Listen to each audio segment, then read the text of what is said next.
Start your engines.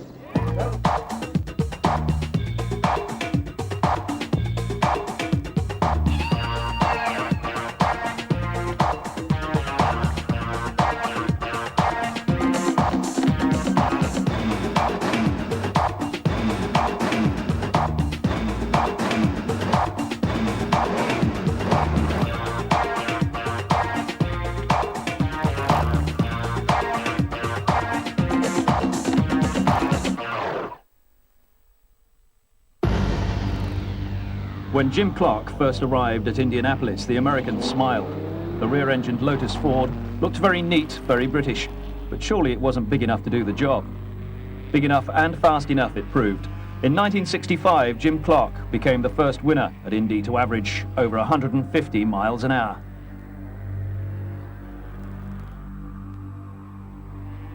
The following year, respect for Graham Hill, another Formula One world champion, completed back-to-back victories for Britain.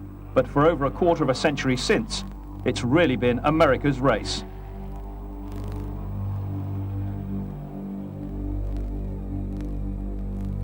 The late Colin Chapman brought Nigel Mansell into Formula One with Lotus in 1980. 13 years on, he'd have been proud to see his protege as world champion tackling the Indy 500 for the first time. The odds against success were high, but who'd bet against this competitor?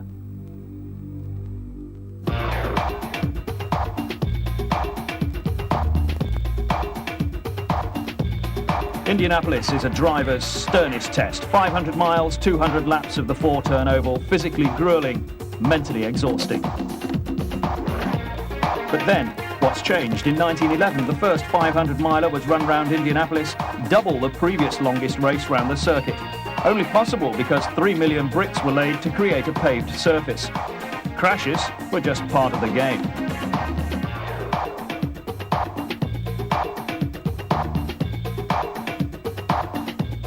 Ray Haroon in a Marmon Wasp averaged over 74 miles an hour to win in 1911. In 1913, Peugeot became the first foreign make to win. By the late 30s, the average speed was up to 113 miles an hour. Walls now divided spectators from the cars. Immediately pre-war, the bright sparks at Indy borrowed Hollywood technology. Reminiscent of Laurel and Hardy perhaps, but this was serious business. Looking back, a major innovation. Following Pearl Harbor, the speedway closed in 1942. By then, 29 Indy 500s had been staged. The circuit, though, fell into disrepair.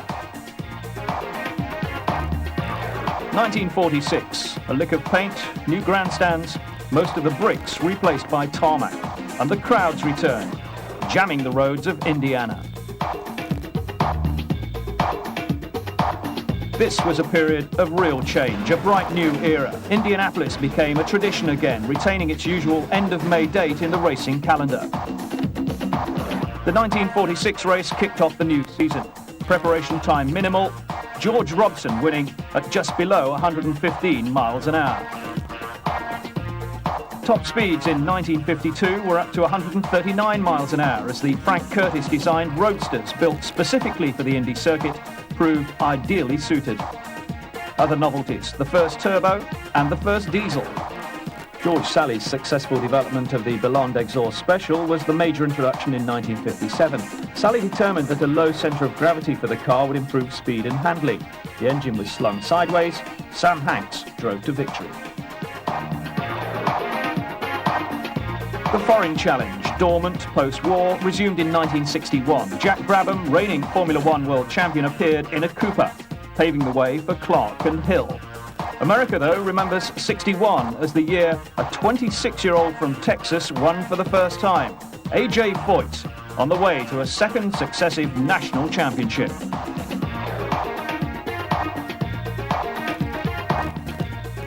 (1962), Parnelli Jones in the headlines after qualifying at over 150 miles an hour. But the pace of change was such that only 3 years later, Jim Clark won at an average of over 150 in the Lotus Ford. Dan Gurney was the instigator of the partnership that produced the sleek rear-engine development. 1969, Mario Andretti a popular winner. He lifted the record average speed to over 156 miles an hour. Male domination ended in 1977 when Janet Guthrie qualified for the race. Her car lasted 27 laps. That same year, Clay Regazzoni from Switzerland ran into big trouble. Somehow, he emerged unhurt. Tom Snaver snatched pole position in 1978 for the second year in succession, this time averaging 200 miles an hour. By 1982, ground effect cars were the fashion. Rick Mears started from pole. 500 miles later, he was pipped for first place by Gordon Johncock, the margin 1600ths of a second. The Kentucky Kid, Danny Sullivan, in his first season with Penske, won in 1985, the team's 5th win overall since it first appeared in 1969. Kevin Cogan's massive accident 4 years later was transmitted round the world, an example of the hazards of Indianapolis. Nelson Piquet crashed last year, one of a whole catalogue of accidents that littered practice, qualifying and the race, prompting changes to car design and to the track itself to make the Indy experience that much safer. 1992 saw the closest finish of all time, Alan Unser Jr. holding off Scott Goodyear to win by 400ths of a second. Unser's first win after 10 years of trying. The Borg Warner Trophy's the prize, but coupled with the title goes the glory and the prestige of victory in the world's greatest motor race.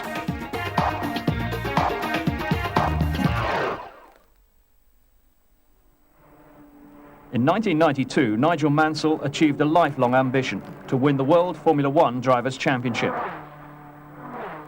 In 1993, he faced another considerable challenge, his debut season in IndyCar racing, as world champion, the man to beat. His last race of 1992 was in Australia at Adelaide. His first of 1993 was in Australia at Surfers Paradise. Mansell loves Australia, but he'd never won there till this year, and even then not everything went smoothly. Starting from pole, he lost the lead, regained it, received a stop-go penalty. Eventually, he swept to victory. A brilliant start to his new career. Round 2 of the series, Phoenix, Arizona. In pre-season testing, he'd smashed the lap record, but this was the first time he'd been at the Oval alongside other competitors.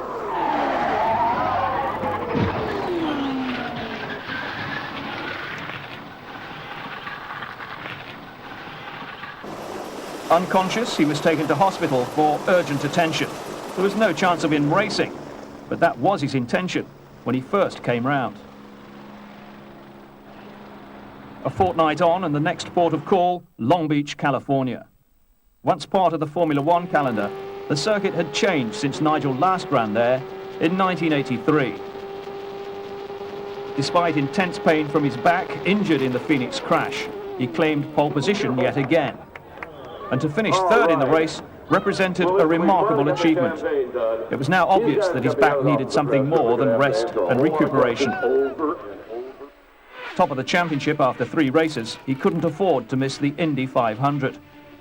His rookie orientation program was delayed while doctors examined the extent of his injury. His rookie rivals became acquainted with the circuit, while the IndyCar medical team took scans of Mansell's injured back. This gives you some idea. They revealed a pouch close to the spine that filled with blood and fluid. Surgery was the only answer, but there was no guarantee that recovery would be rapid enough to allow him back into a racing car in time to go through the lengthy rookie qualifying procedure. That his recovery was quick is history. Just 2 weeks after the operation that required 60 tiny internal stitches, Nigel Mansell arrived to sign on for the Indy 500.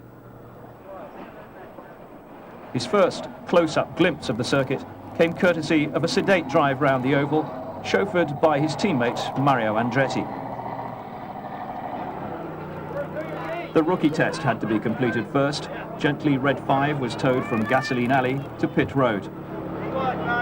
Crowds of well-wishers shouted good luck messages.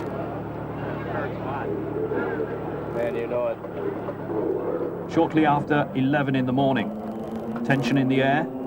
A few words of advice and encouragement from Paul Newman, co-owner of the team with Carl Haas.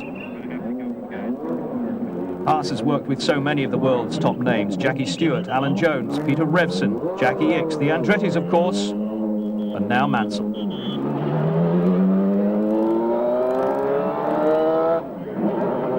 The object of the test is not to run quickly, but to prove that the driver can go at a strict pace, initially between 185 and 190 miles an hour, building up to over 200 miles an hour in the final phase.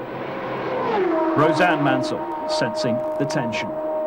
So much riding on success here, the consequences of failure unthinkable. It was only a year ago that Nelson Piquet at Indianapolis for the first time hit the wall at high speed, seriously injuring both legs. Nigel, still recovering from his back surgery, knew the harsh penalties for mistakes at Indianapolis.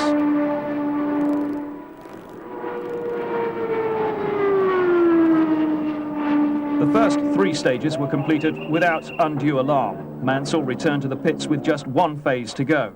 A more than satisfactory beginning. Oval racing requires experience. Adaptation from road racing is never immediate. The Indy officials have seen them all go through the program without exception. The Unsers, the Andrettis, Fittipaldi and Foyt. Mansell was very impressive.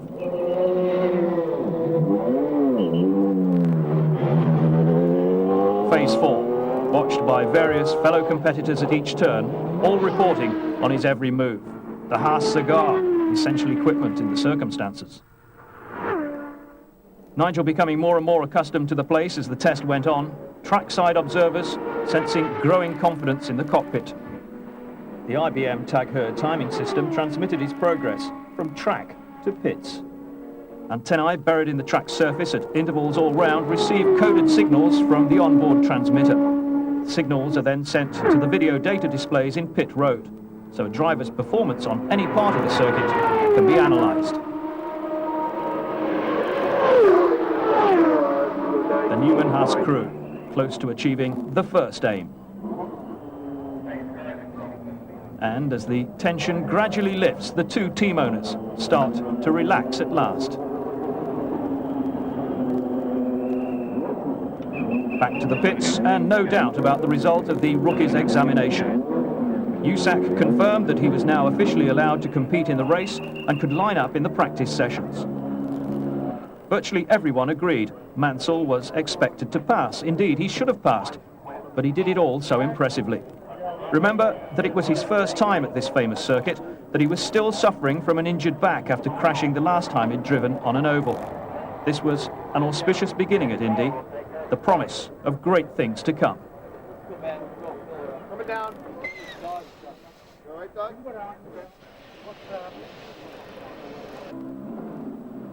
Red 5, back to the garage, very much the centre of attention.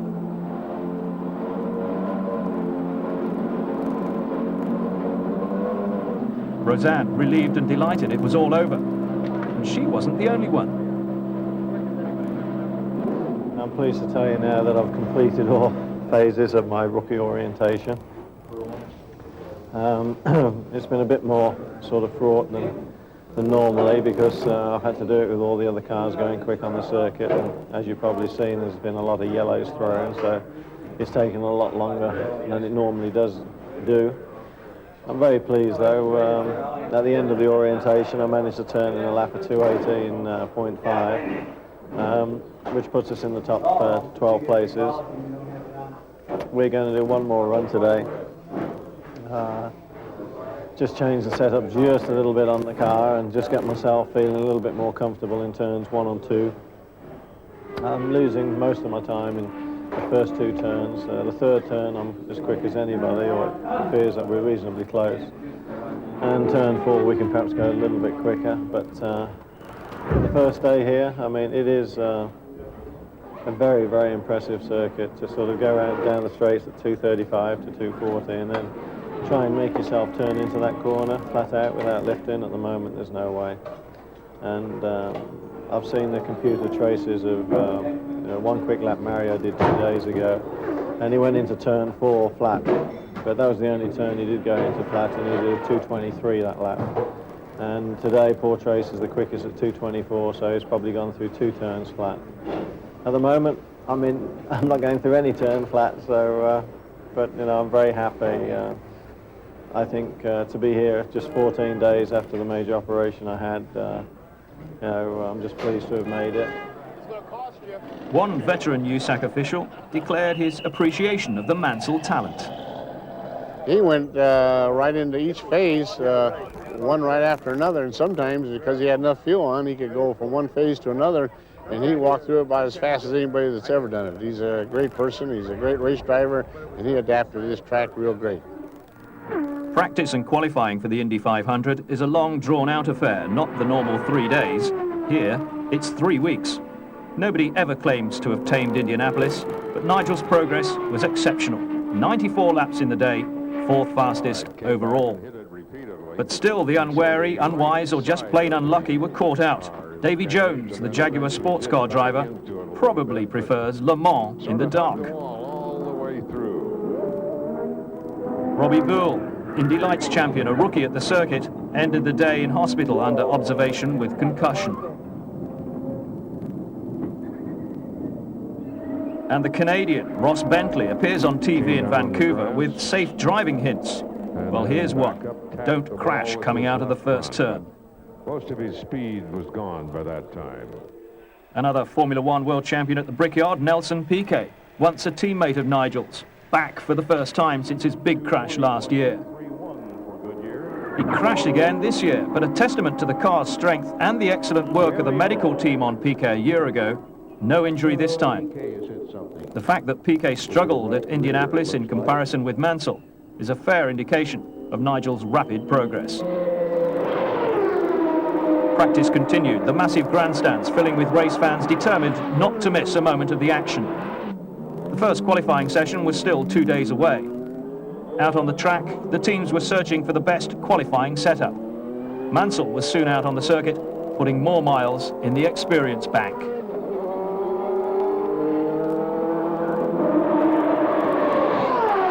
Another excellent lap, 2:24.372 in the top 5. The rest of the team exuding an air of confidence as they watched from the pit road. It was all fitting smoothly into place. Yeah, this is the perfect time to run because it's warm, right? It's actually worse than when the other guys ran because it's gotten warmer. And this is when we need to run the time, so it's really good. The last one I did wasn't too bad, was it? Very good, because you had no toe. That was a good lap time for... Another long but successful day. Strange to recall now, it was only Mansell's second full day at the Speedway. Beat the poise of a veteran. An impressive start, but the real tests, the qualifying, lay ahead.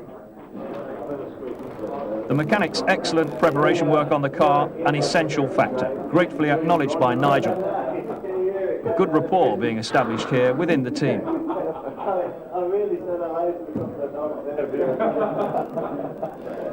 Well, it's Thursday afternoon, 3:30, and we've decided to call it a day. We've run the last 3.5 hours, and I'm very pleased to say that we got up to 224.5 miles an hour average, which obviously is reasonably quick. That makes us third fastest at the day. Harry Lyndike is quickest at 226 miles an hour. I'm told that he got a good toe down the straight, which apparently here makes quite a big difference. And then there's Paul Tracy just in front of myself at 224.6 miles an hour. And then, of course, myself. We've stopped because we're going to put a different engine in for tomorrow now. And we're going to do about 30 laps and trim the car as close to neutral to be safe. We've run today with a lot of understeer in the car, but that gives you a lot of confidence out there. You sort of move out towards the wall, which can be sort of a little bit disconcerting, but it gives you time to get out of the throttle, come off the throttle, slow down a bit, and then come back on the circuit, on the line, I should say. I'm very pleased with today. I think the team are optimistic that with this engine tomorrow, we should be able to improve our overall lap time a little bit more. Now, just going to relax and have a good debrief with the engineers and be quite comfortable and happy with the day. We got plenty of time tomorrow. And I was just thinking of you having an early night. Thanks. You know, you don't believe it when a driver says that, do you? No way. All right, night, early night. Yeah. the last chance to be on the pace prior to official qualifying the following day, when the first 5 rows of the grid were to be decided. Friday's the day for fine-tuning and limited experiment on the setup of the car. The team in excellent shape, Mario Andretti, a real candidate for pole. Swapping notes in pit road, first and second in the championship, pulling for the same side. Well, good morning. It's Friday morning, and I'd like to introduce, first of all, Mario Andretti, world champion Formula 1 and champion a few times in the IndyCar Series, and of course the 500, which is the greatest and biggest race of all time. Mario, what's the importance of the 500 to you? Well, as you know, I like to think that in motor racing there's no bigger event, and career-wise, you know, the value of winning this race is immense. When you're here in this particular series, from a sponsor standpoint, everybody looks to this race, focuses on this race. And let's face it, it's the only race that we ever prepare for 3 weeks. Yeah. And so, as you can see, with all the work that goes into it, you know, at the end of the stretch, you know, you like to bring something home, and nothing like the first place trophy. And what's it like to actually win it here? Better than Formula 1 races? Well, for some reason or other, I thought, on the personal side, I thought I would get equal satisfaction out of winning, say, the Italian Grand Prix, because that's where my dreams began. And in many ways it is, but on the overall, like the next day, you know, winning Indianapolis is an experience that I wish every driver that sets foot here could experience. It's the impact afterwards, isn't it? The enormity of it all. Yeah. It's just like the circuit itself. I mean, coming here for the first time, I mean, to use the American word is awesome. To use the English word, very daunting. And I think every day you come back, it gets even bigger. And I'd just like to finish in saying Mario turned a very quick time yesterday afternoon. And I know he got blocked on his quickest lap, which probably would have been the quickest of the whole month. So Mario's going to be hopefully in great shape to go for that pole tomorrow morning. Thanks, Mario. Thank you, Nigel. The crowds poured in with high expectations. Among the hordes gathered at Indianapolis, some real veteran IndyCar watchers. And a large contingent of British fans. Some arrived early and took up residence in the grandstand opposite Pit Road, a little piece of Indiana, temporarily England. Roseanne making sure everything was in order, no superstition here. How many drivers don't allow anyone else to touch their helmets at all? Across the garage, the car ready to run. The most important thing today is basically to settle the car down. Our quickest lap so far is 2:24. This is the day before qualifying, so I've already been warned that there's a lot of drivers out there today that are probably going to have little mishaps out on the circuit, because this is when they hang it out. They drive 10 tenths, 11 tenths, 12 tenths, and when you get to 12 tenths, you're probably going to lose it. For us, what I'd like to do is give myself a little bit of confidence and everybody in the team, and try and just up the speed by another couple of miles an hour, perhaps do a 2:26 lap or something like that, I'm hoping. We've got to try and just tune the car out. We've got a nice little understeer in the car at the moment. To go quicker, we need to get it closer to neutral without going past the neutral, because when it steps out, when it gets loose, then that's when you start having, you know, your problems. So that's our situation for today. The other thing is we want to do limited amount of mileage today. We just want to get the car just so it's comfortable, and obviously as quick as we can. As soon as we're comfortable with that, then we're going to call it a day. We're going to keep the engine miles down and the miles down on the driver, which at this moment in time is probably just as important.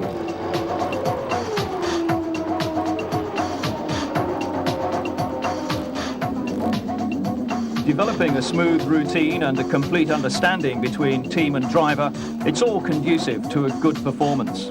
At Indianapolis, pit stops for fuel and tyres are considerable parts of the race. This was a time for attention to detail. But even so, there were still opportunities to appreciate the support from the stands.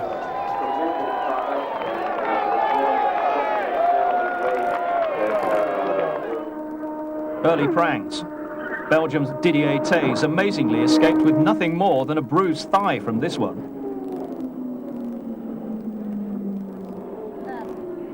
More serious here, Ross Bentley in trouble again. Looks like he's on fire somehow. A split fuel regulator, the methanol burning with an invisible flame, and the marshals coming across to douse him with water.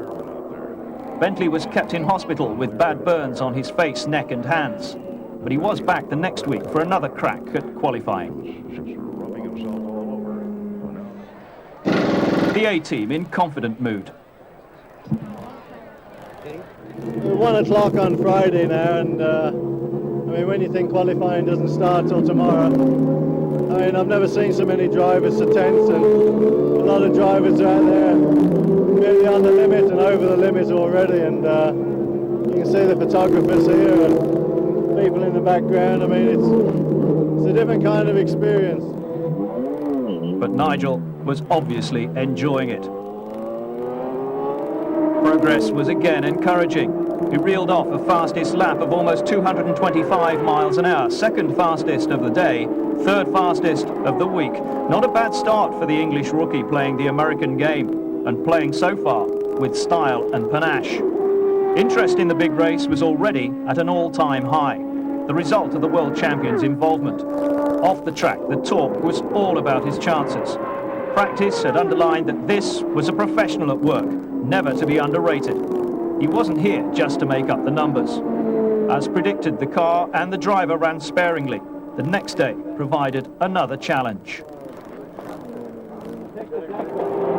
The day's job done, Nigel watched from the pits with race engineers Jim McGee and Peter Gibbons, sizing up the opposition. The all-important draw for the qualifying runs on Saturday. Low numbers favoured, Carl Haas with the responsibility. Here's the draw for the defending F1 champ, Nigel Mansell.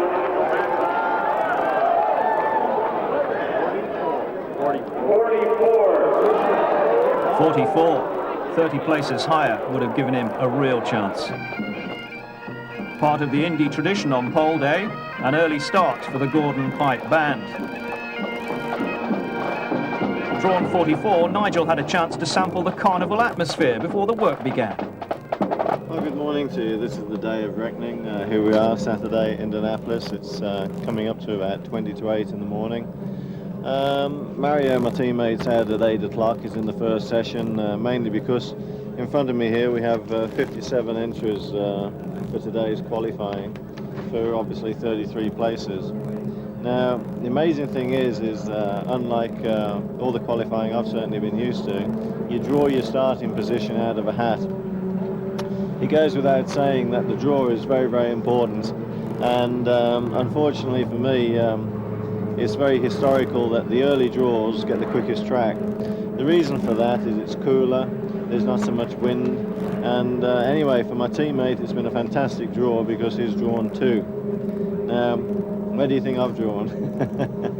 This is where you got to have a little bit of a sense of humour. My draw is 44. I'm laughing because that's a little bit of luck, and unfortunately the luck wasn't with me for the draw. So my teammate will literally be going to qualify within about 10 minutes of the track opening for qualifying, which will be just after 11 o'clock. My draw will be something like about 2.5 to 3 hours later. That also depends also on how many cars pull out of the line before it's their turn to go. There's a few T cars in that as well, which will be withdrawn. So the earliest I can go is probably about 27th in line, and you've got 6 to 8 minutes per time for qualifying, because you have to do 2 warm-up laps, 4 qualifying laps, and then you waved off the circuit, obviously with a checkered flag. So it's going to be a real interesting morning and a very important one, and they have a saying out here in America that if you draw bad, you just have to take your medicine and go with it and accept what you get. And I think with 44 starting position this morning, I'm going to have to do just that.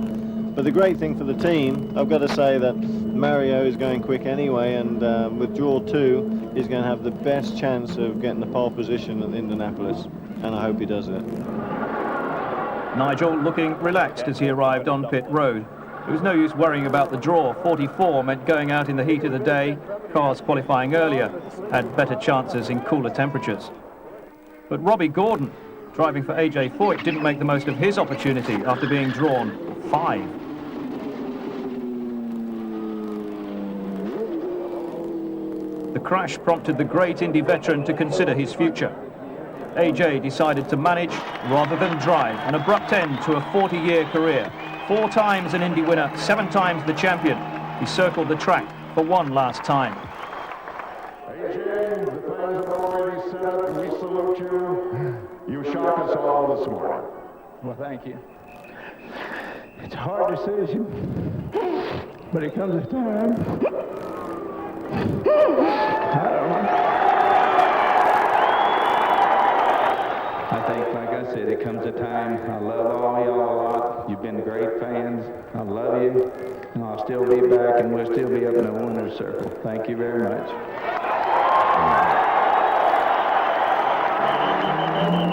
With the retirement of A.J., Mario Andretti became the senior driver in the race, along with Al Unser Sr. Mario produced another brilliant performance, lapping at an average of over 223 miles an hour.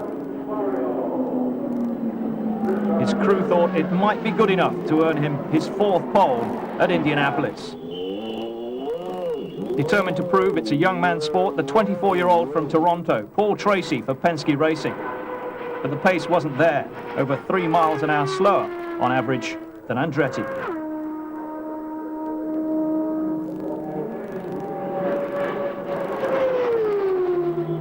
Last year's runner-up, Scott Goodyear, started from last position on the grid and battled through to that sensational finish against Al Unser Jr.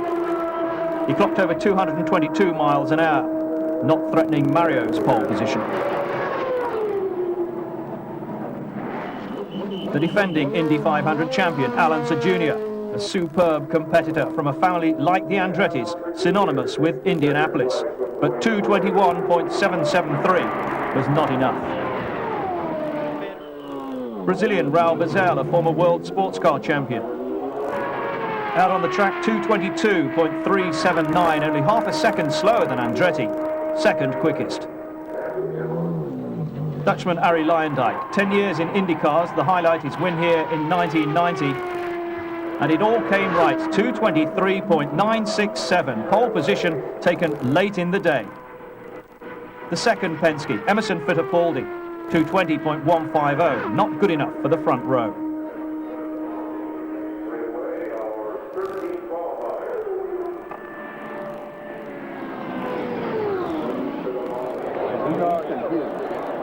Next up, Nigel Mansell.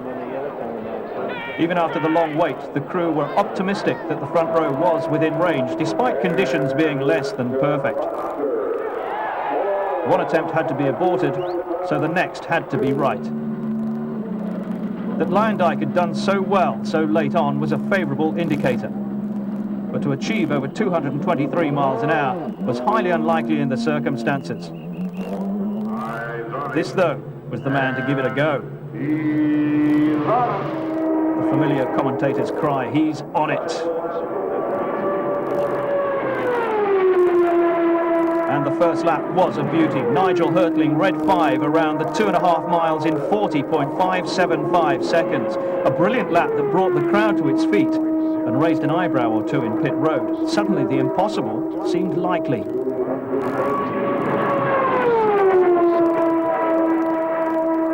Lap 2 was slower.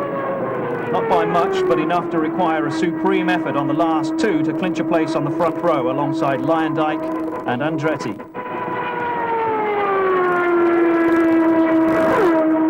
Lap 3, quicker than the previous lap, but not as fast as the first. The requirement now for a real flyer to cement a decent grid position.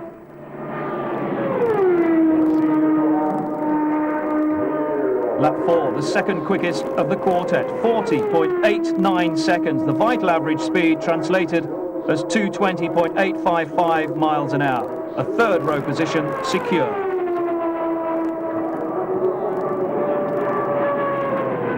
A fine performance by a rookie at Indy, but the competitive Mansell wanted to have done even better. He would have done too, had it not been for an over-eager pop-off valve.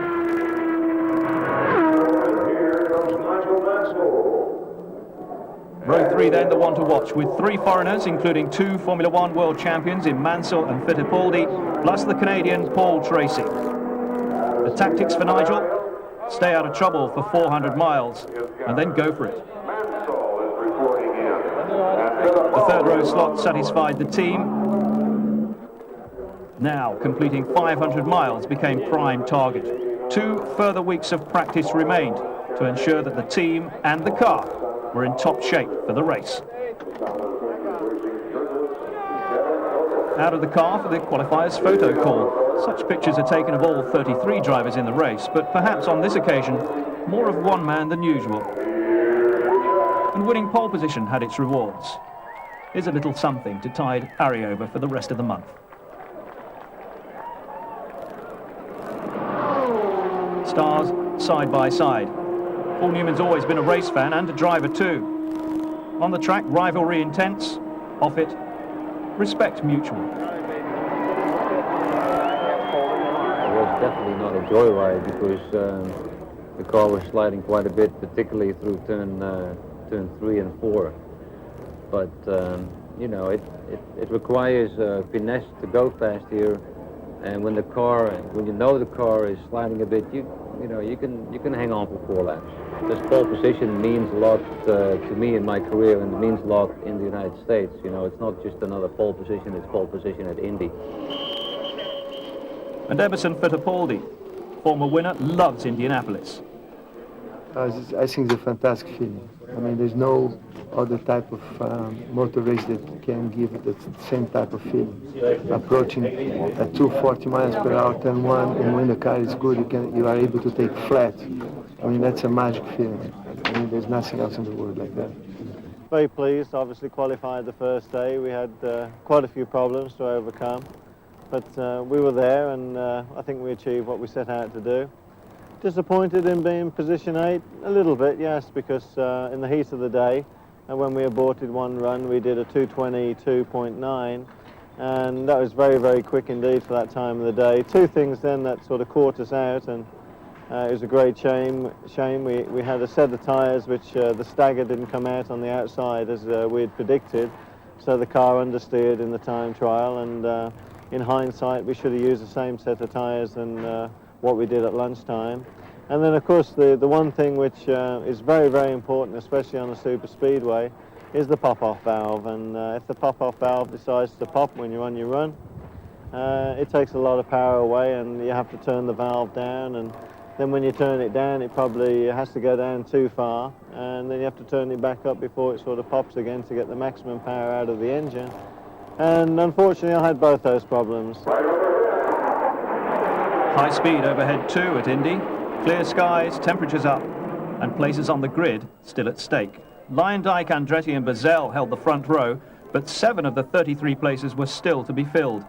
In danger of being out-qualified or bumped, Bobby Rahal. From Monaco to Indianapolis, a universal fascination in cars and drivers.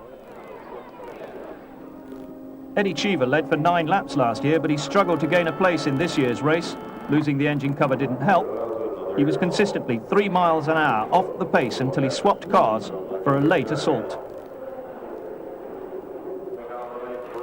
On the Sunday, he threatened Bobby Rahal's spot, and the reigning IndyCar Series champion suffered the indignity of being bumped off the grid, a celebrity non-starter.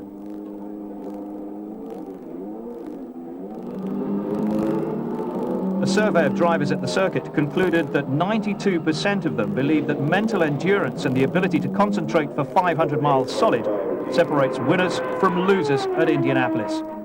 Nigel, of course, is supreme in that department. Confidence was high. Really, I'm very pleased, and I'm optimistic to come back for next week for Carburation Day, to hope that we'll be certainly in the top 6 in the warm-up, and then just hope for a great race. All the homework's been completed, and then literally the track closes down after tomorrow for 4 days, and it doesn't open again until next Thursday, just for 2 hours for everybody, and that's called Carburation Day. And then it closes down on Friday and Saturday, and then you don't run the car again until the actual race on Sunday. It's quite an extraordinary format, totally different to all the other IndyCar races, and very, very different from my good self. But we're up to speed. I think we've got reasonable setup for the race, which is the most important thing, and we'll just keep our fingers crossed. Tom, it looks like we have a 3-second penalty. Still 72 hours to go before the big race, but the crowd willing it all to start early. Feverish excitement generated in the stands. Down below, it was all relaxed at the driver's pre-race briefing. Emerson Fittipaldi, an old hand at all this with his Penske crew. Scott Jim Crawford coming through for his regular Indy appearance. A first for Swede Stefan Johansson, while for Nigel Mansell, the problem was finding a clear way back to the garage.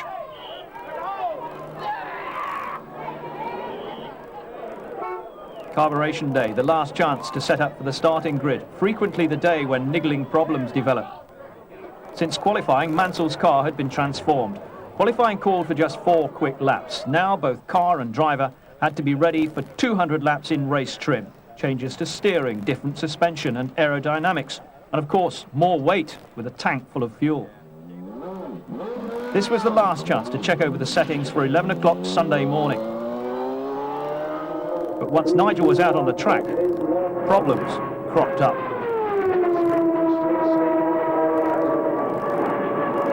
The pressure valve, which regulates the boost from the engine, misbehaved. With just 2 hours scheduled for practice, Mansell dived into the pits. It wasn't a problem easily rectified. Time was now becoming critical.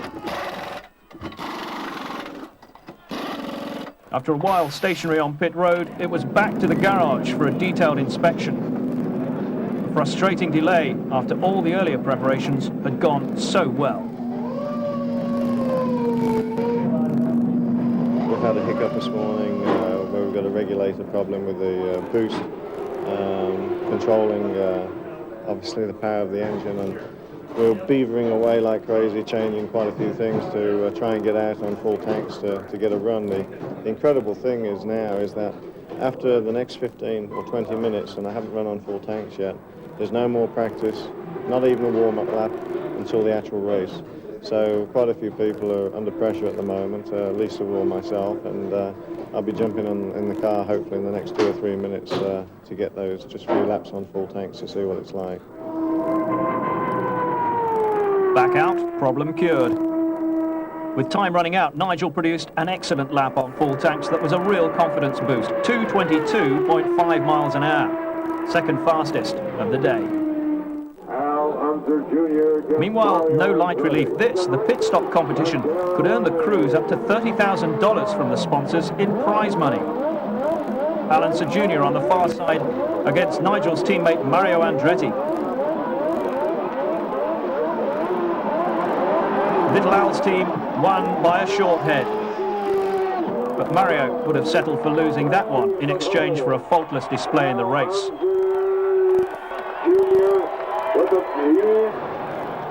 It had been a testing month for Nigel.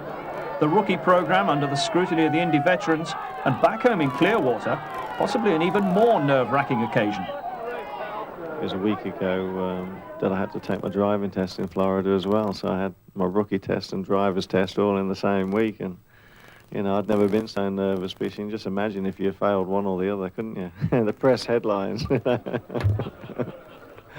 I even said to the instructors I had, person who took me for my driving test, I said, you can't believe how relieved I am. In Australia. At the start of the season at Surfers Paradise, Nigel had helped a local wildlife charity by donating a palm print for auction. 3 days later, he won the race. Now, not wanting to tempt fate, he repeated the exercise. The only problem, though, was what to do with the surplus paint that didn't come off onto the canvas. The English journalists in the background used to slapstick humour appreciated that one, but the laughs betrayed more than a little relief that they weren't on the receiving end. I knew what was coming, but I didn't want to ruin the TV show. When Michael Andretti dropped in, a chance to exchange views on the season so far. Michael having swapped Indy for Formula One, while Nigel moved in the opposite direction at the start of the season. Whatever the formula, tyres play a major part in the outcome of any race. Changeable conditions make the tyre choice problematical. The idea is to find a tyre that produces maximum grip for minimum friction, and that's never easy.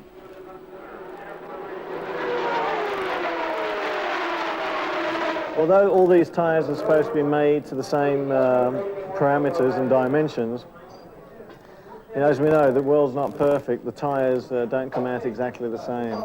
So we have to compensate with the cross weight to every different stagger we have in the car. And that's why it's very important when you pick your race tyres on an oval, not necessarily on a road course, but on an oval, it is essential to try and get 9 sets of tyres with 9 staggers and 9 sets of balanced tyres the same, because then you don't have to alter the car too much. The tyres you actually qualify on are the tyres you must start the race on. Now, it goes without saying that the tyres I had when I qualified, unfortunately, the stagger went the wrong way.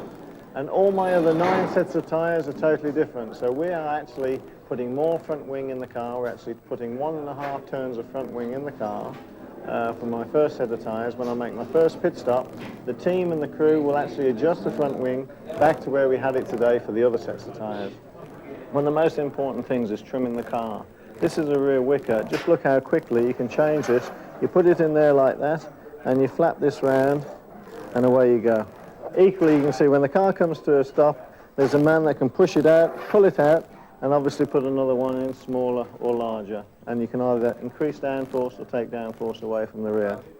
These 2 front wing adjusters are mighty important. As you can see, the front of it's painted yellow. That's to make sure that if one's pointing one way and the other's pointing the other, it means that you've got to tilt in one wing more than the other. But I mean, these can be adjusted every time you come into the pits, and no doubt in the 9 stops we'll be adjusting them all the time, trying to tweak the car. And when you hear people that they work on the car through the race and they try and get the car perfect for the last half of the race or the last quarter of the race, this is what they're doing. Every time they make a pit stop after 20 or 25 laps, however it may fall with your fuel economy, they trim the car. And in trimming the car, if you can get the car perfect for your last couple of sets of tyres, that's when you really go quick, and that's how you win the race here. No visit to Indianapolis is complete without calling in at the Indy Hall of Fame. Nigel was shown round by Speedway historian Donald Davidson. As befits the racing capital of the world, there's an impressive display, including Ray Haroon's 1911 Indy winner. There were 40 starters in the 1911 race. About 32 of them were what the organizers originally intended, that it would be passenger cars stripped down for racing. But there was a couple of Fiats and Mercedes and Benz, and Mercedes and Benz were different firms. Right. They were spirited in, and also this car was. Marmon was a passenger car factory, but this wasn't a passenger car. This was a one-off special. This one right here was very typical of the cars that were winning right after World War II. Front drive, it sits very low, centrally located. This is what is known as the Roadsters. Now, you see Roadster with a capital R. I always put quote marks around it because it's a nickname. It's flat, it's low, wide. The engine is upright, but on the left-hand side. The cockpit is all the way over to the right. Of particular interest to Nigel, of course, the Lotus that the great Scot Jim Clark first brought to Indianapolis in 1963. A true racing classic, amongst a whole priceless collection of them. This is a replica of Mario Andretti's 1969 winner. It's a Brahma Hawk, but the bloodlines are a Brabham. Incredible, and isn't it? It's got some bolted on, as you can see, some aerodynamic devices over the engine. And then the missing link was the 1971 McLaren. That was the one that got around the rule. They molded a wing into the engine cover. And when the tech committee said, well, that's a wing, you'll have to take it off, they said, no, it's an integral part of the body. It's molded in. So, all right, well, then run wings. Okay. So then in 1972, this is the Mark Donohue winner, and as you can see, this one has a huge rear wing. Yeah. It is a McLaren. Well, I certainly hope you've enjoyed that. I've been educated. What a historian Donald is. I'd like to thank him on your behalf and my behalf and the program. Thank you very much. Oh, it's my pleasure. Thank you. So from the Isle of Man government, I would like to On say... the eve of the race, Nigel welcomed a deputation from the government of the Isle of Man, where of course he still has a home. The Honourable Don Jelling presented him with a special proclamation and a set of 5 gold coins depicting Mansell himself in his championship-winning Williams Formula One car. The coins specially commissioned to commemorate his achievements in motor racing. And these will now have a place of honour on the Mansell sideboard in Clearwater.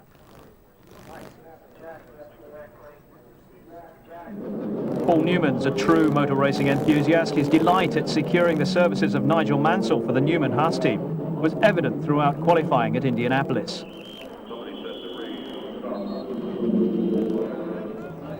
Well, it's the biggest sporting event in the world, and I think he reacts comfortably to pressure. So, but it's his first crack at an oval, and then it's going to be a matter of concentration, I think. Well, we have a game plan, yeah. Nigel has one. We've kind of agreed to it. It's important to finish the race and see where we're at. You know, see how the race progresses. Keep out of trouble. But Nigel's a racer, and he's not going to totally hang back if I know him at all. The top team, Andretti and Mansell, a driver pairing that's the equal of any in motor racing anywhere in the world. Well, it's certainly comparable to any that we've ever had. Michael was marvelously strong, and he will be heard from in Formula One. So it lived up to Clinton's idea of free trade. You see, we trade a champion and we bring a champion, and there's no tariff. Mansell mania has gone transatlantic and broadened Indy's horizons as a result, according to Carl Haas. Well, I think it's done a lot for IndyCar racing, certainly.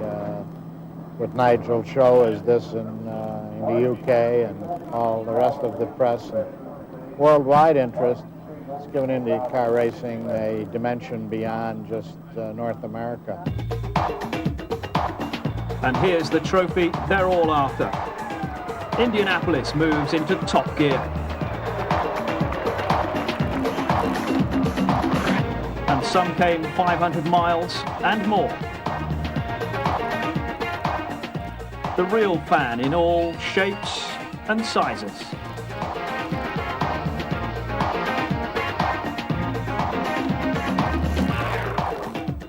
Perhaps not the intended use, but original. And cop this, they've got free entry. Everyone else has to queue. Anything else you need to know? They have the technology.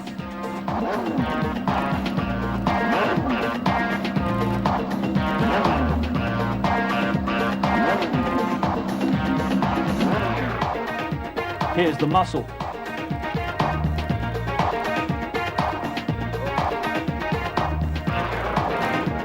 And here's the name. Well, good morning. This is the magic day. This is Sunday. We're literally at 10 to 10. We have 1 hour, 10 minutes before the flag drops for the Indianapolis 500. The 77th race in the history of this sport. And I dare say you've been looking around at the crowd and the sunshine. It's going to be a momentous day, occasion. And the weather hopefully will stay with us. The only problem we have got is that they are forecasting possible thunderstorms from 1 o'clock onwards. If that does happen, then the race could be shortened, and someone might be smiling here. But hopefully the weather will stay with us and it will run the full course of 500 miles. Just about now to go to the garage area, literally fight my way through the spectator area, because from this area to the garage area, unfortunately, all the public are allowed, which is good and bad, depending on how quick you've got to get to the pits. Get changed and just gather my thoughts for about 20 minutes then before I have to then go from the pit area to the pit lane. Everything is really happening. It's a lot of excitement going on, and hopefully you've caught some of that while you've not been speaking to me. And all I can say to you is please enjoy the day as much as I hope to.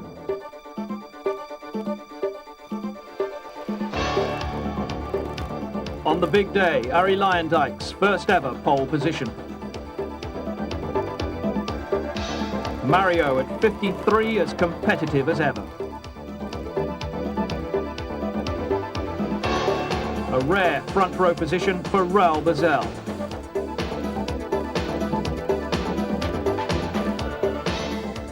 Second last year, but only just, Scott Goodyear. And still close to Goodyear, the 92 winner, Al Unser Jr. Stefan Johansson, the best placed rookie on the grid.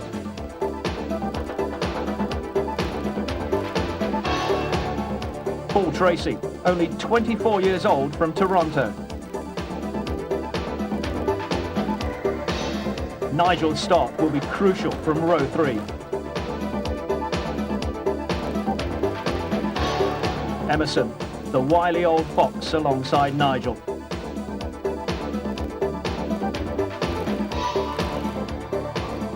Row 4, Danny Sullivan, the 1985 winner. Row 5, Nelson Piquet, his first start at Indianapolis. Stefan Gregoire, the fastest rookie. Row 7, Lynn St. James, the only woman in the field. More Unsers and Andretti's on row 8. Robbie Gordon in AJ Foyt's colours. Sports car faces on row 10. And Jim Crawford, the other British driver, on row 11.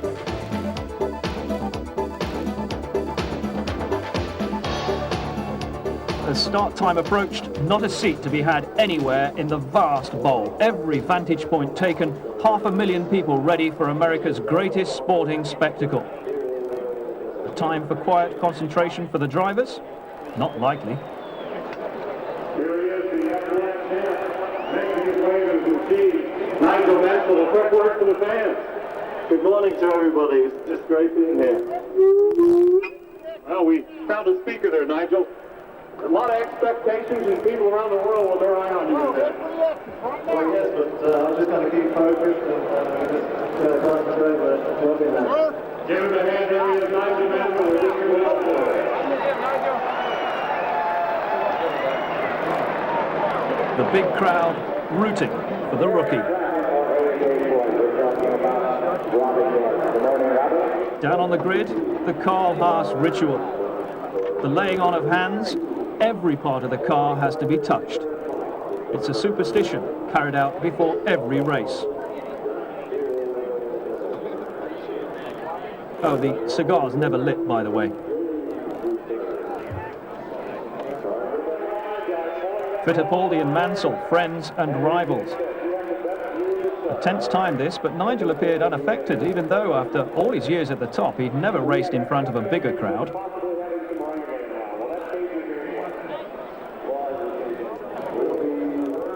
Time to climb into the cockpit. Surrounded by an army of mechanics and engineers, all set for the 77th running of the great race, a challenge for drivers and for cars. The names must flash in front of him: Clark, Hill, Andretti, Unser, Foyt. Great names that have graced Indianapolis. Will Nigel Mansell be the next to join them in the record books?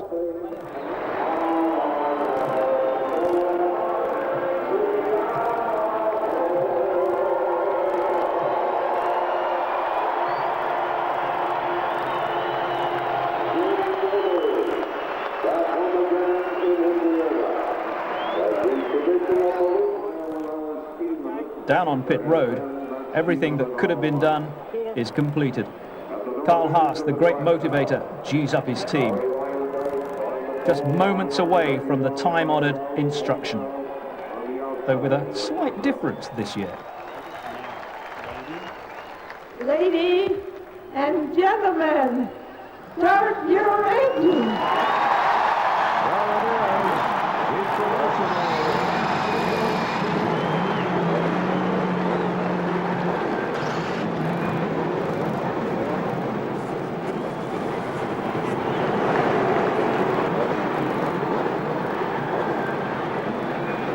Even the most experienced have nerves at this stage.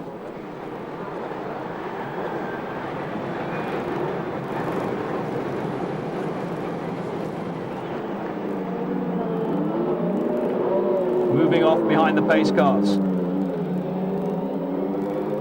The first run round the 2.5-mile circuit.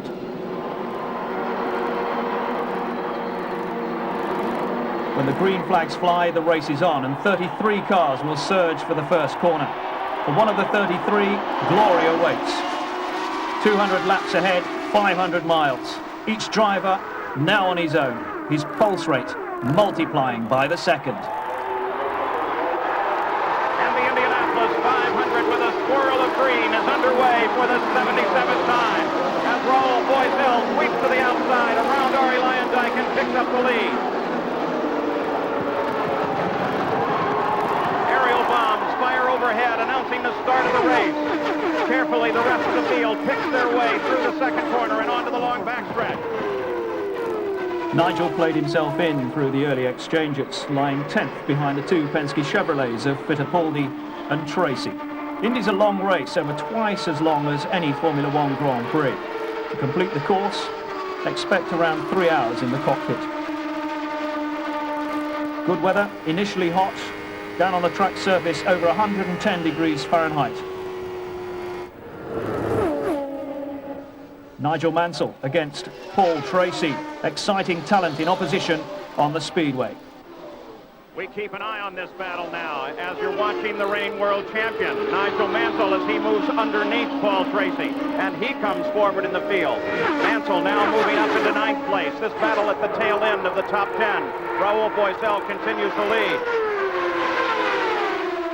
The first yellow of the race early on. Scott Jim Crawford in trouble. A spin out of turn 2. Fortunately, no contact with anyone else.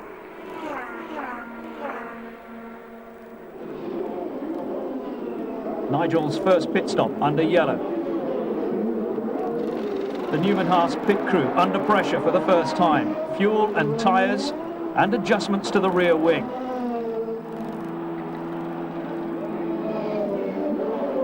Smoothly done. A good stop by the team. A confidence boost to be safely over that. Kevin Kogan, Alan Cecilia and John Andretti in the top 3. They didn't stop under yellow. Going past Kogan, Alan Cecilia, 54 years and 1 day old, the oldest man ever to lead at Indianapolis. 85 winner Danny Sullivan, lap 30, he tested the resilience of the wall, and this brought out the second yellow of the race. Just when the drivers were settling down into a rhythm, the pace car came out and they bunched up again. The implacable Carl Haas in the pits. 4th place, Nigel Mansell in the pack, under yellow, running round at about 150 miles an hour slower than he expected. 5th after the restart. Up front, Mario Andretti opening a small gap ahead of Arie Luyendyk.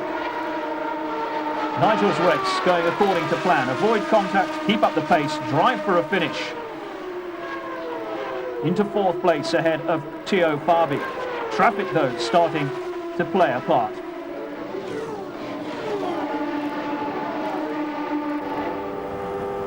Nigel Mansell with Fittipaldi in his sights.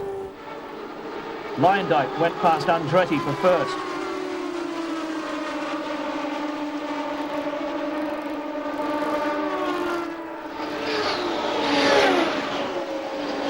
Behind, Mansell went past Fittipaldi for third. Working his way impressively through from 10th at the start. And the lead group now running together.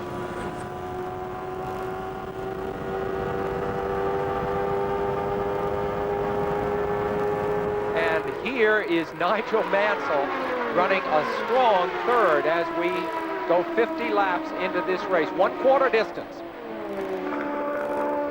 Arie Luyendyk leads it. Just 0.4 of a second back as Mario Andretti and then Nigel Mansell, and you can watch both of them now as they close on the leader. It's a 3-way battle for the lead at Indianapolis. Remember, Nigel sets up his teammate. Nigel moves to the inside. Can Nigel and Mario make it side by side into one? There is a battle there, and Mario slams the door on Nigel.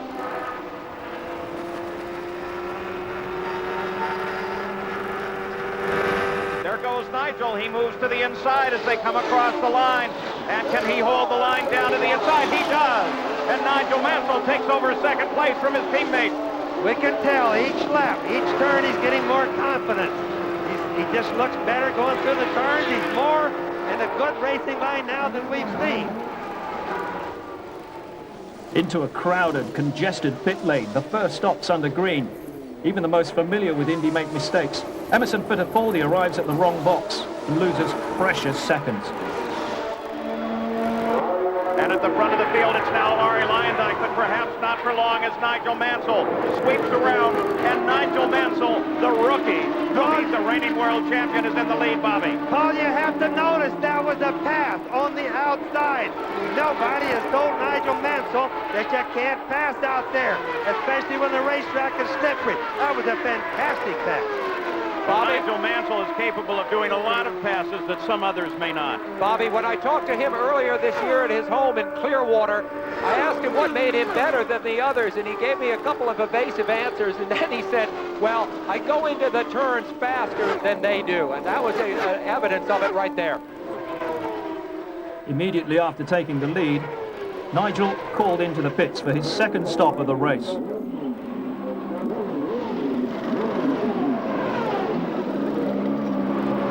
Fuel and tyres, and just look at the concentrated aggression on the face of the world champion.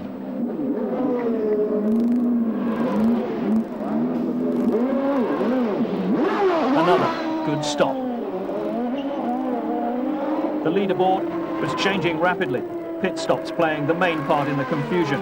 Alan Cecina, Robbie Gordon, John Andretti and Scott Goodyear all in front for a spell, but then all had to call in. By lap 70, Nigel was back at the head of the field. The reporters had written that Nigel would take 400 miles to get used to it all and then go for it in the last 100. Those theories were now being torn to shreds.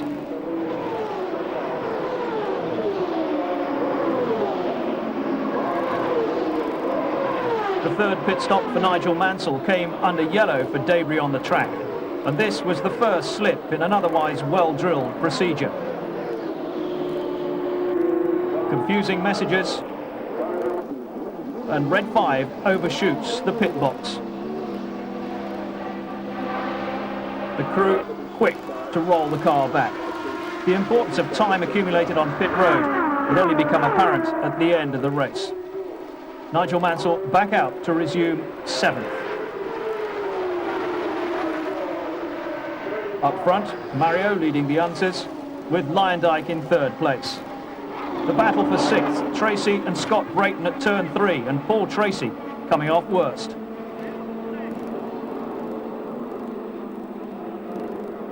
The first Penske Chevrolet, sidelined. In pit road, AJ Foyt, now team owner and manager, and not driver for the first time, but seemingly enjoying it. Robbie Gordon running hard on the track. Andretti from Unser, Luyendyk and Mansell all in the leading group. There is Nigel Mansell as he gets Arie Luyendyk for 3rd place. And now Mansell has an opportunity to look ahead to Al Unser Jr. That slower traffic just ahead.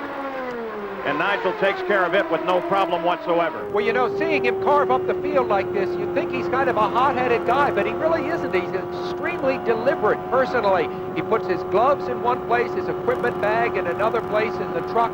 Everything has to be in order so that his mind is organized so that he can do this kind of thing out on the racetrack. Sam, it's amazing how much I've watched him grow up or learn or get smarter during the course of this race, and this race is only a little bit more than halfway old. The guy's capable of learning faster than anybody I've seen in a long time. Well, Bobby, we understood that in comparison with Alain Prost, who has taken over Nigel's seat on the Williams team in Formula One, Patrick Head, the engineer there, offered this comparison. He said, Nigel is very accommodating. He'll put up with anything. Whereas Prost is very finicky and has to everything just a certain way. And Nigel can put up with anything. Mario still leading. Nigel now after 2nd place, held by Al Unser Jr. Over 100 laps completed, and the Newman-Haas team a dominant force. Andretti in the lead at Indianapolis, a familiar sight over the last 30 years. Alan Jr., the defending title holder, had his mirrors full of the new Indy star. Nigel Mansell employing street race tactics on the oval, and to good effect. Indy 93 was becoming a tale of the unexpected. Just what would the world champion do next? Lap 125, turn 3, Jeff Andretti and Roberto Guerrero in collision. And Nigel Mansell steaming through, just avoiding the wrecks. Another yellow, another caution. Nigel's fourth pit stop of the race completed, back out in 6th position, still there in contention, counting down past halfway. The black flag out for Mario Andretti, the race leader, called in for a stop-go penalty for an infringement in pit road. Mario trailed round to the pits, no rush, the yellow was out. He'd lost the lead to Alan Jr., but he'd lost little time. The team owners, partners in motor racing for a decade, on course for their finest hour. Green flag, 62 laps left. Alan Jr. leading from Mario Andretti, Nigel Mansell running 6th. Alan, the 92 winner at the head of the field again, but pursued by a posse of challengers. Andretti, Unser Senior, Brayton, Fittipaldi and Nigel Mansell. Fittipaldi, 4th, past Scott Brayton. Stamina and concentration really starting to play a part.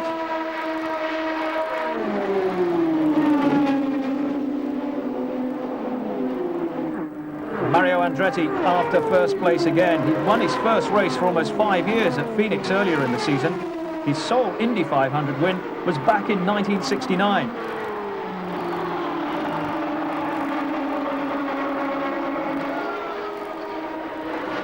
With Alan Jr. a pits caller, Mario Andretti was back in the lead.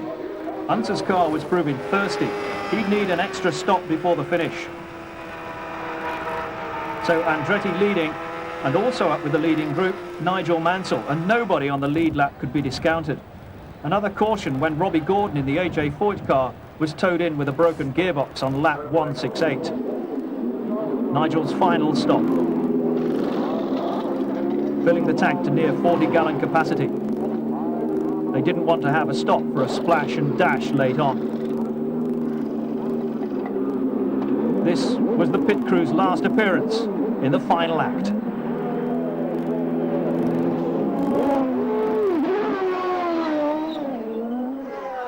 The Camaro pace car in front of this field, everyone closing in as tight as they can.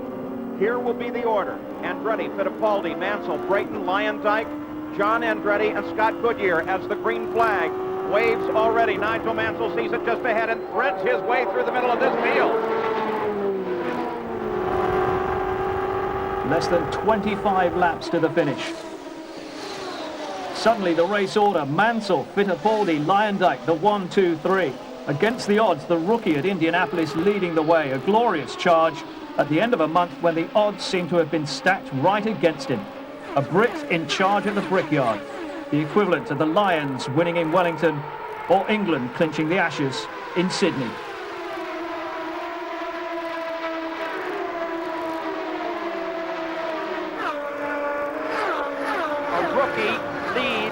Indy 500 under green deep in the race.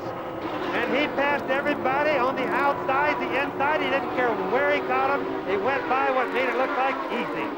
An incredible series of passes that puts the red number 5 at the front of the field. And he does it very quickly. Of course, the other cars in the lineup were a factor for everyone. While they were moving low to battle between Fittipaldi and Lyondike, it was Mansell high, Bobby. Yes, he certainly was. He's using all the track. But remember, hey, this is the last pit stop. This is going to the end. This guy's learned all day long. Now he's after it.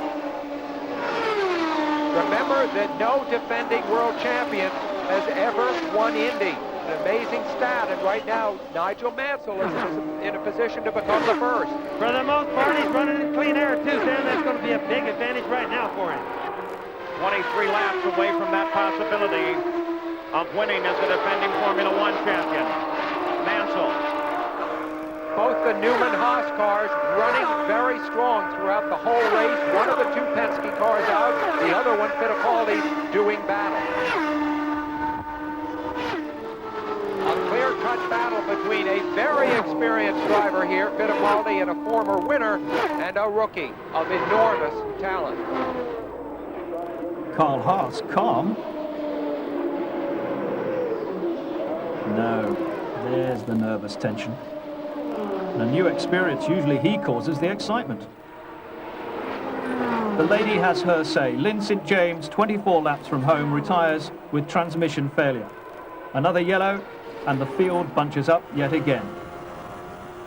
Nigel can only wait for the restart. Racing postponed. The going, though, stays good. Each lap behind the pace car saves those marginal on fuel a little more in the tank. Nigel can go all the way, given the chance. The big names all grouped together at the head of the field.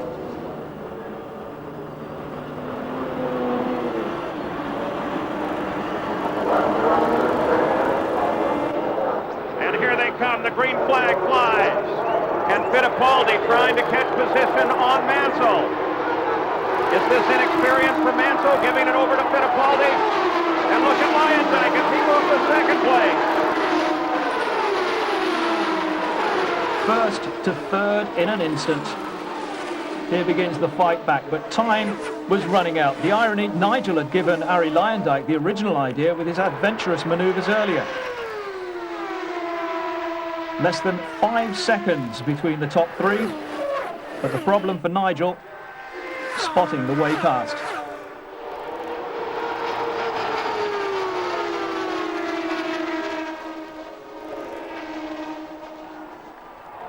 Fittipaldi first, opening an extra half a second each lap. Nigel Mansell still in third place, 8 laps to go.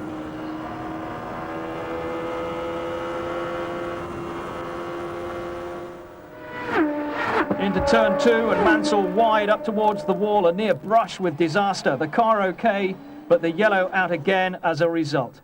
Mansell determined to keep going. A pits call would mean losing position. A truly brave decision to stay out, with the car damaged, yet still required to race wheel to wheel at over 200 miles an hour. 7 laps to go, at least 2 would be under caution. Nigel having to be patient again, waiting for the last charge to the checkered flag. Emerson Fittipaldi, 6 laps from victory, 4 minutes from home, and claiming Penske's 9th win at Indianapolis. They're back green again. Now with 6 laps to go in the Indianapolis 500. Did Mansell learn enough on that last restart? No, Fittipaldi continues to dominate. But he did at least learn, as did Mansell, that they follow the leader everywhere they go. Now 5 laps to go. Fittipaldi took that restart exactly the way you should. He got in the throttle first, as was his right as the leader of the procession. Mansell didn't even give his car a chance to get checked out. The guy's going for road. Unbelievable personal courage. They call him the Lion, and you can see why. But he continues to run high off of the corners. There he comes off fairly low. Mario comes off high. Fittipaldi still pursued by Lyondike.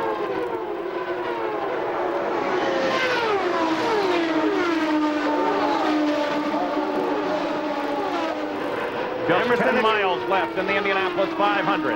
Emerson Fittipaldi, world champion twice back in the 1970s, retired from racing, came back into IndyCar racing, won the championship in '89, and now look at this. Almost pulling away just a little bit more again, just like you did after the last yellow. Emo may be pulling away, but the top 8 are still running fairly close together on this racetrack. This overall in the top 10 may be the closest finish we've ever seen for the top 10 position. Roger Penske's assessment of his man, Emerson is tough, hard, and doesn't make mistakes. He has made no mistakes in this drive. Lyondike is trying to catch him again. Lyondike's going clear down on the rumble strip, using all the racetrack he can go. He's really trying hard. I haven't seen him try this hard in years. Bobby, he's 1.2 seconds back, but he continues to fall further back. He is not closing in. He's not falling very fast, though, Sam. He's not giving up. Emerson Fittipaldi can sense the checkered flag and its $1 million purse just ahead. He ran the last lap at 214 miles an hour, the fastest lap thus far in the Indy 500. When he comes by here, he sounds like he's wide open. I can't hear him lift at all. Here he comes into turn 2 again, right down to the white line, out next to the wall, very conservative, but moving on. The first 5 drivers in the race right now born outside of the United States. This is an international event. Emerson Fittipaldi continues to pull away from Arie Luyendyk. As we watch now for the white flag that will indicate Fittipaldi has just 2.5 miles to go for his second win at the Indianapolis 500. And there it is. Another Penske car heading into the record book. 2.5 miles to go. Fittipaldi works through the short chute, now into the second turn. One more full straightaway to run. 2 corners of short chute, and then half a stretch, and Fittipaldi will be home. Luyendyk tried to close, couldn't do it, dropped even further back. In fact, it may become a battle for second between Mansell and Luyendyk. Here comes Fittipaldi, Emerson Fittipaldi. The final turn for home, the checker flag, and Emerson Fittipaldi has won his second Indianapolis 500.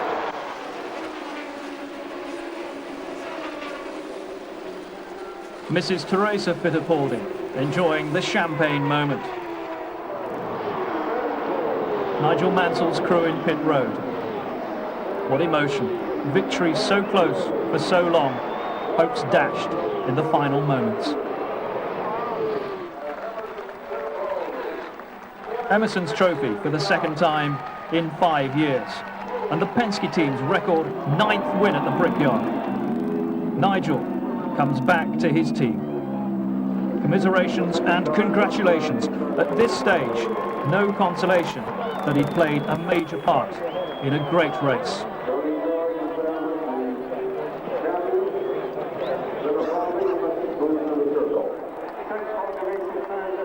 But eventually, the enthusiastic appreciation of the fans won through. The supreme effort justified. A great future at Indy beckons Nigel Mansell.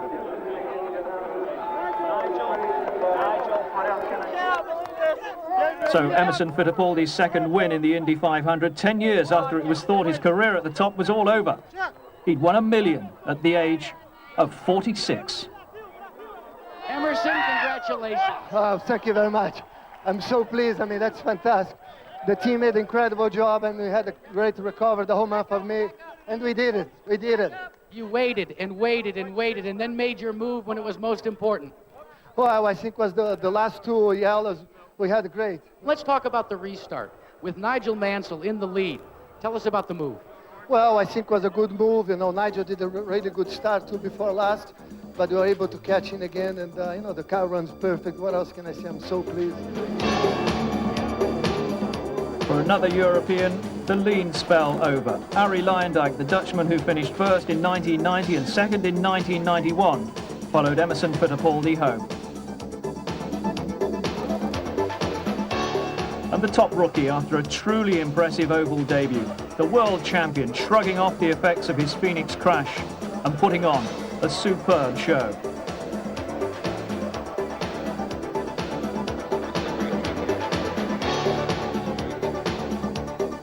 The racer in Nigel disappointed with third place, but the realist pleased with a podium position and the lead in the championship overall. The race was grueling, but the showmanship, the entertainment value, the sheer delight in seeing overtaking inside and outside on the banking, a testament to Nigel Mansell's rating as the world's most committed race driver.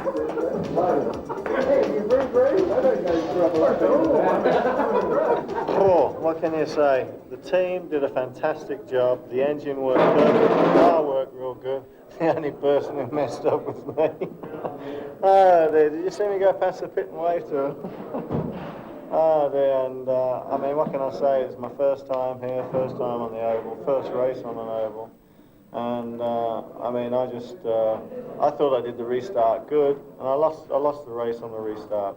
I mean, when Mo came past and Larry came past, and I don't know whether you saw on TV, I really then tried to push hard to get up to Harry, and I got him close in turn 2, and the front of my car washed out, and I hit that wall so hard. I think they actually got it on camera, but then I was lucky to finish, and to finish third, I'm absolutely delighted. Disappointed a bit for the team, but I think with all the things that happened during the course of this last 2 months and the course of this last month here, me personally, I'm delighted. But tinge of disappointment, but Mo did a fantastic job today. You know, the Penske team and Roger Penske, many congratulations to them. Harry Leindyke, super move he did on me on the outside, and he was probably doing 230. And at that speed, I can't move, and I wouldn't move because if you do, you're going to hurt somebody. So great race. How do I feel at the moment? I'm a little bit tired, but I'm so happy. We're still leading the championship, and I think we've increased our lead to 8 points now. So yeah, not bad. And the most important win of Fittipaldi's career. No wonder he thinks he's driving better than when he was 25. But in 1993, the eyes of the world were on the 77th running of the Indy 500, and they focused on Nigel Mansell. A performance that promised so much for the future. In years to come, perhaps, youngsters who watch this race will turn to their grandchildren and say, I saw Nigel Mansell the first time he raced in the Indy 500.